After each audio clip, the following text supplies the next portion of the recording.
Welcome classes in today's SST class. Students, in our today's class we will discuss Civics chapter 8 and the name of the chapter is Public Facilities. In this chapter we will discuss about facilities जो भी facilities हमें government से provide कराए जा रहे हैं या फिर हमारी बेसिक नीड्स क्या हैं. In this chapter, we will also discuss about the role of the government for providing public facilities, water as a fundamental rights, and other relevant topics. So, before we start the chapter, some new key terms are given here in your book. We will discuss about all key terms first because they all will help us to understand the whole chapter. So, let's start. First key term is amenities. What is the meaning of amenities? Amenity means facilities. जो भी facilities हैं, जो भी सुविधाएं हैं, उनको हम amenities या फिर फैसिलिटीज़ नाम से जानते हैं. तो अगर हम अमेनिटी वर्ड यूज़ करना चाहें तो हम कर सकते हैं, या फिर फैसिलिटीज़ भी हम यूज़ कर सकते हैं. Second is basic needs. Basic needs means necessities essential for survival. Anything that is required for our survival is our basic need. जैसे water, air, food and many other things. These things are very essential, very necessary for our life, for our survival. तो ऐसी चीज़ें जो कि हमारी basic needs हैं और इन चीज़ों को हम सर्वाइवल के लिए बिल्कुल रिक्वायर्ड ही हैं, वो चीज़ें, वो उन चीज़ों को हम बेसिक नीड्स कहते हैं.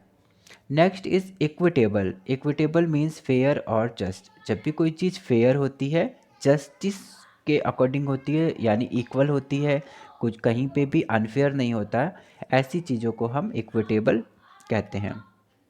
Next, exorbitant. It means increased और वेरी हाई. जब भी किसी भी चीज़ का रेट या फिर कोई भी चीज़ बहुत रैपिडली इंक्रीज़ होती है, बहुत तेज़ी के साथ बढ़ जाती है, तो इसको हम एग्जॉर्बिटेंट कहते हैं. लाइक अगर हम कह सकते हैं फॉर एग्जांपल कि अगर किसी भी चीज़ के प्राइजेस बहुत हाई हो जाते हैं अचानक से, तो हम वहाँ पर एग्जॉर्बिटेंट वर्ड को भी यूज़ कर सकते हैं to show increasing value of that thing. Next is facilities. Facility means services, सुविधाएं. जो भी चीज़ें हमें, अगर कोई भी गवर्नमेंट हमें कोई भी तरह की सर्विसेज प्रोवाइड कर रही हैं, तो हम कह सकते हैं कि ये फैसिलिटीज़ हमें गवर्नमेंट से मिल रही हैं, है ना. जैसे हमारे यहाँ पर, हमारी कंट्री में अगर हम बात करते हैं, तो हमारी गवर्नमेंट ने हमको जस्टिस का राइट दिया हुआ है, वो हमारे लिए जस्टिस प्रोवाइड करती है. तो हम कह सकते हैं कि गवर्नमेंट ने हमारी, या इंडियन कॉन्स्टिट्यूशन ने हमारे लिए जस्टिस की फैसिलिटी अवेलेबल करी हुई है, या फिर एक ऐसी सर्विस जिसके थ्रू हम लोग जस्टिस पाते हैं. Next, public.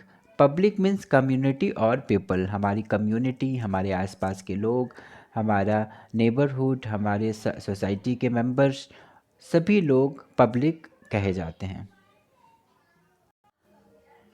Next is public facilities. Public facility means services given to the people, community or the general public by the government to make life convenient and comfortable.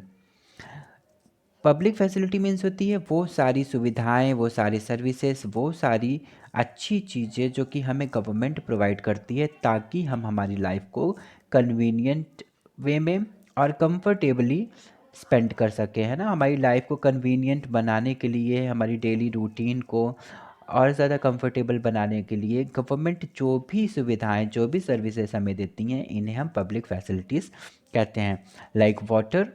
Water की सुविधा, जैसे हमारे घरों में वाटर कनेक्शन के through आता है, pump pipes के थ्रू आता है, नल में हमारे वाटर, है ना.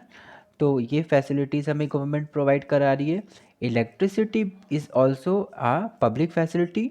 इलेक्ट्रिसिटी का कनेक्शन जो हमारे यहाँ पर लगा हुआ है, ये भी हमें गवर्नमेंट प्रोवाइड कराती है. इस तरह की जो भी फैसिलिटीज़ हैं जो हमारी लाइफ को कन्वीनियंट और कंफर्टेबल बनाती है और जिसे गवर्नमेंट प्रोवाइड कर रही है, ये सभी चीज़ों को हम पब्लिक फैसिलिटीज़ कहेंगे. Next is sanitation. Sanitation means cleanliness, साफ़ सफाई.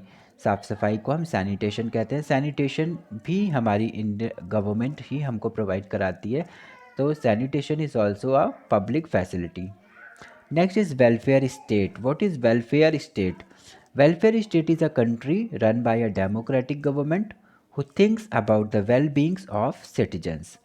वेलफेयर स्टेट एक ऐसा स्टेट होता है जो कि डेमोक्रेटिक गवर्नमेंट जहाँ पर होगी, जहाँ की form of government democratic type of form of government होगी, और साथ ही साथ पर यहाँ पर जो गवर्नमेंट की एक्टिविटीज़ होंगी वो बेस्ड होंगी सिटीजन्स के वेलफेयर पर।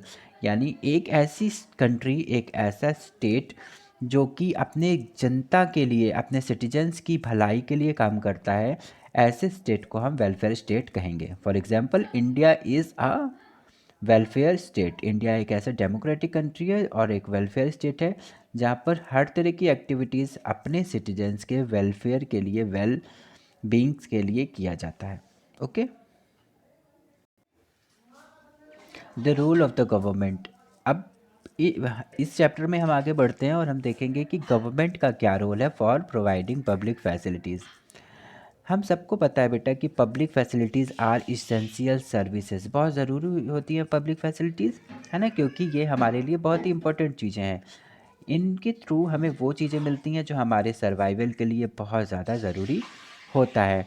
तो अगर हम किसी भी स्टेट में रहते हैं और उस स्टेट के अंदर, उस कंट्री के अंदर हमें जिन भी फैसिलिटीज़ की ज़रूरत होती है, तो ये किसकी रिस्पॉन्सिबिलिटी है कि वो चीज़ें सिटीजन्स के पास, यानी हम सब के पास तक पहुँचाएँ। यस, हमारे वेलफेयर के लिए जो भी पब्लिक फैसिलिटीज़ है उसे प्रोवाइड कराने का की रिस्पॉन्सिबिलिटी हमारी गवर्नमेंट के पास होती है, हमारी सरकार के पास होती है। इमेजिन अगर यही जो रिस्पॉन्सिबिलिटी है ये किसी भी प्राइवेट एजेंसी के हाथ में होती तो क्या होता। For example, if we need for water और हमारी गवर्नमेंट हमको वाटर प्रोवाइड करा रही है, ये ना हो के अगर ये पब्लिक फैसिलिटी जो है ये किसी भी प्राइवेट एजेंसी या प्राइवेट कंपनी के हाथ में होती तो क्या होता। प्राइवेट कंपनीज़ क्या करती, प्राइवेट कंपनीज़ भी चीज़ों को अवेलेबल कराती, बट बहुत ही ज़्यादा हाई कॉस्ट पे। क्योंकि प्राइवेट लोग जो होते हैं, जो पर्सनल इंडिविजुअल पर्सन्स होते हैं, वो कोई भी एक्टिविटीज़ अगर करते हैं तो वो अपने फ़ायदे के लिए करते हैं, है ना, for earning the money.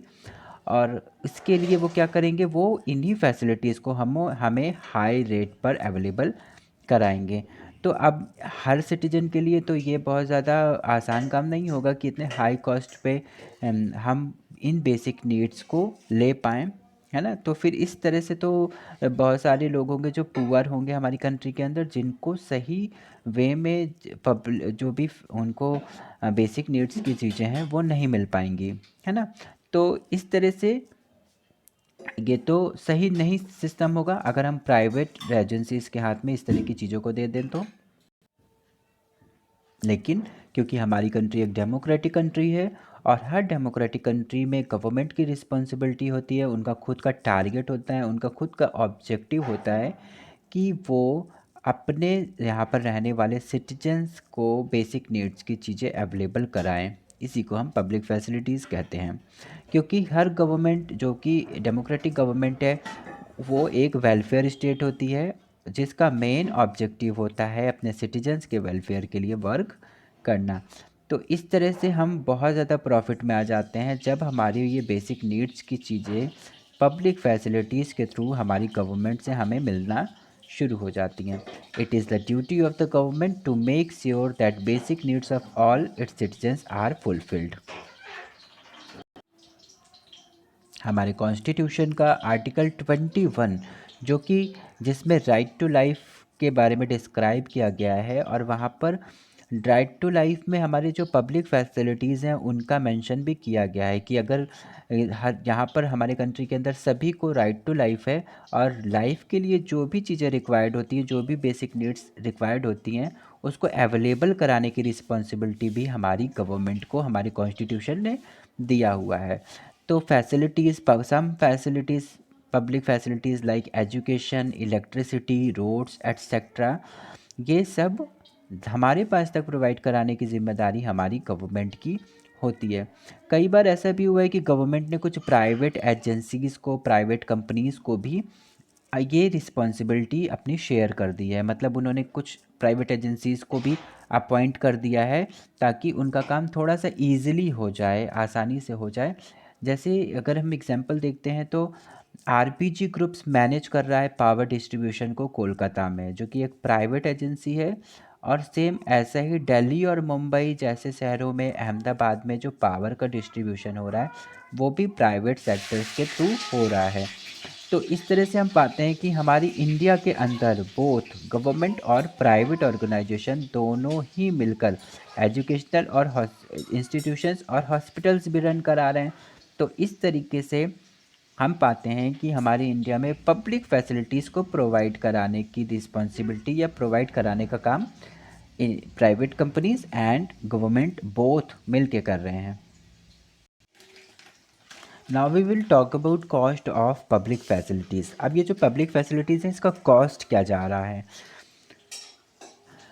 Public facilities available कराना is an expensive affair. Government के लिए ये बहुत ही ज़्यादा महंगा काम होता है। फॉर एग्ज़ाम्पल अगर हम इलेक्ट्रिसिटी की सप्लाई कराना चाहती है हमारी गवर्नमेंट, तो उसके लिए उसे बहुत ज़्यादा पैसे खर्च करना पड़ेंगे। जैसे उन्हें बहुत सारे पावर स्टेशंस बनवाने पड़ेंगे, सब स्टेशंस बनवाने पड़ेंगे। इनके अलावा लाइंस, पोल्स, वायर्स, बहुत सारा अरेंजमेंट करना होगा। तो ये एक बहुत बड़ा इन्वेस्टमेंट का काम होगा। अब हमारी गवर्नमेंट ये मनी पाती कहाँ से? हमारी गवर्नमेंट के पास जो भी इनकम का सोर्स है वो है टैक्सेस। जो भी टैक्सेस किसी भी वे में जो भी टैक्सेस हम हमारी गवर्नमेंट के पास जमा करते हैं, उन्हीं पैसों की मदद से हमारी गवर्नमेंट इन सभी एक्टिविटीज़ को करती है, हमारे लिए पब्लिक फैसिलिटीज़ अवेलेबल कराती है ना। और वो भी सबसे कम, जितना भी मिनिमम पॉसिबिलिटी होती है उतना ही ज़्यादा मिनिमम करके हमारी गवर्नमेंट इन चीज़ों को प्रोवाइड कराती है।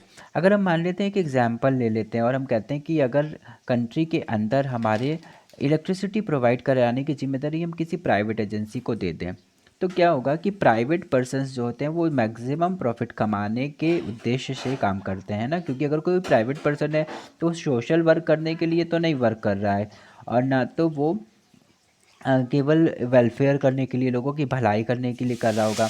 वो अगर वर्क कर रहा है तो वो वर्क कर रहा होगा प्रॉफिट के लिए, है ना। और उसको सबसे ज़्यादा प्रॉफिट तब मिलेगा जब वो हाई रेट पे चीज़ों को सेल करेगा, है ना।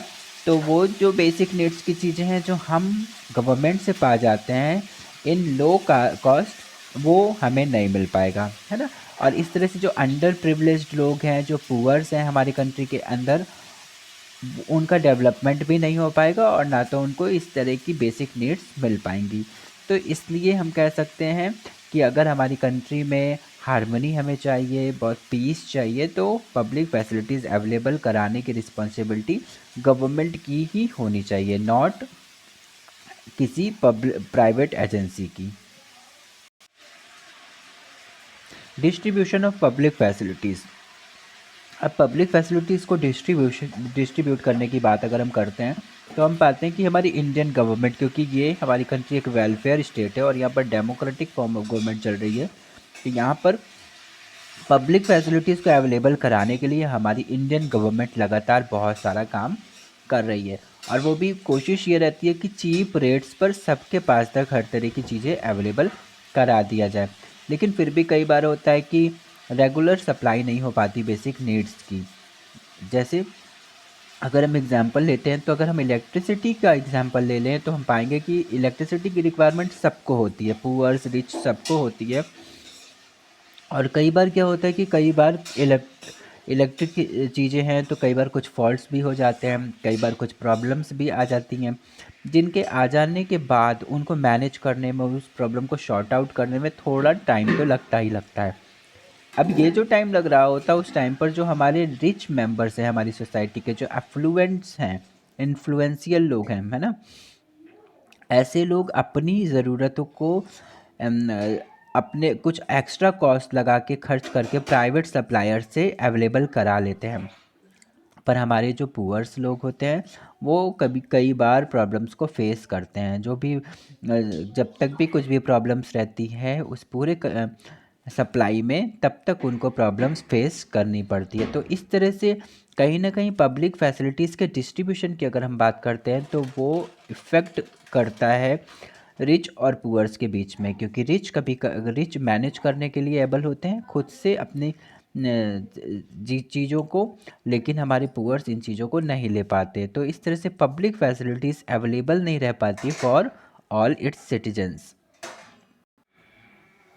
अब Constitution of India recognizes right to education, water and health etc. as right to life। हमारी कंट्री ने राइट टू लाइफ के अंदर ये राइट्स को इंक्लूड किया हुआ है, और ये कुछ ऐसे राइट्स हैं जो कि हमारे लिए बहुत ज़्यादा ज़रूरी हैं और जिनको अवेलेबल कराने की रिस्पॉन्सिबिलिटी हमारी कंट्री की होती है, हमारे कॉन्स्टिट्यूशन की, हमारी गवर्नमेंट की रिस्पॉन्सिबिलिटी होती है। तो इस तरह से इस चैप्टर में बेटा हम लोगों ने पढ़ा कि पब्लिक फैसिलिटीज़ क्या हैं और राइट टू लाइफ के साथ कौन कौन सी पब्लिक फैसिलिटीज़ हैं जिन्हें गवर्नमेंट की रिस्पॉन्सिबिलिटी, जो प्रोवाइड कराने की रिस्पॉन्सिबिलिटी गवर्नमेंट की होती है, और ये हमारे लिए क्यों ज़रूरी हैं। ओके ना, and I hope you all have understood all things. In homework you have to learn and write all key terms. This chapter was our activity chapter, so very soon I will give you an activity based on this chapter and you have to submit the given activity at particular date and time. Okay, so now students will meet in our next class. Till then, take care and have a nice day.